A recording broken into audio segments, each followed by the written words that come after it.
So eto na mga idol, boxing update tayo. Mga titulo ni Inoue tinuluyan na ni Bob Arum, Casimero Cuadro Alas, tiba-tiba na ngayon. And bago natin yung pag-usapan, please huwag kalimutan mag-like and subscribe and pahit na rin po ng notification bell. Maraming salamat po. Kaibigan, todo practice na po ngayon ng kampo ni Casimero Angas ng Pinas Cuadro Alas dahil nga po sa announcement sa nalalapit na laban nila nitong sina Oya Inoue. Then recently alam naman natin may issue etong si Inoue sa mga titulo, mga title belt na kanyang hinahawakan.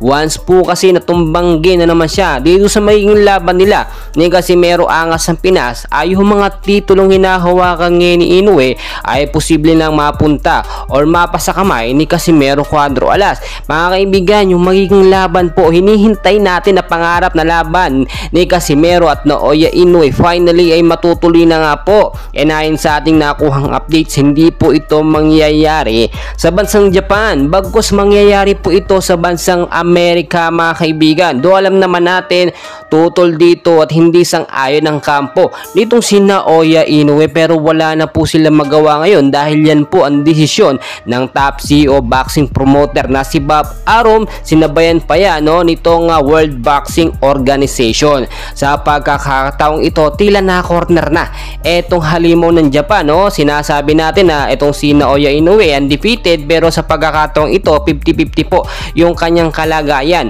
Once kasi nasa Amerika mangyari yung laban, lahat po yan mga ginagamit ni Inoue na paraphernalia, yung kanyang gloves, yung itinuturok niya, hindi na po pwede yan tapos dadaan pa sa anti-doping test. So double kill ang mangyayari once kasi na sumablay sa anti-doping test o drug test itong si Inoue, automatically mapupunta kay Angas ng Pinas ang kanyang mga titulong hinahawakan. Hindi naman kasi nila pwedeng itago lang na dapat sa Japan ng lalaban. Sila, siniswerte ang ating Angas ng Pinas nga kahit sa ang bansa i-assign na lumaban na boksingero, wala pong problema sa kanya kasi si Angas ng Pinas wala pong itinatago, unlike dito kay Oya Inoue.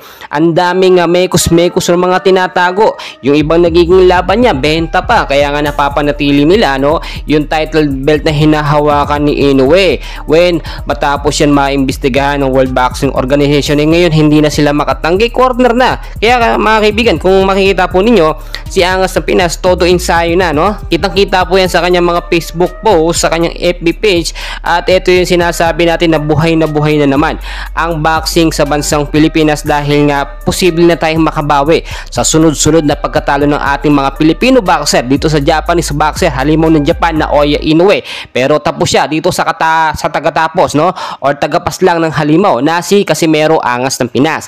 Well mga kaibigan, patuloy ko po kayong i-update, and please huwag kalimutan mag-like and subscribe. Maraming salamat.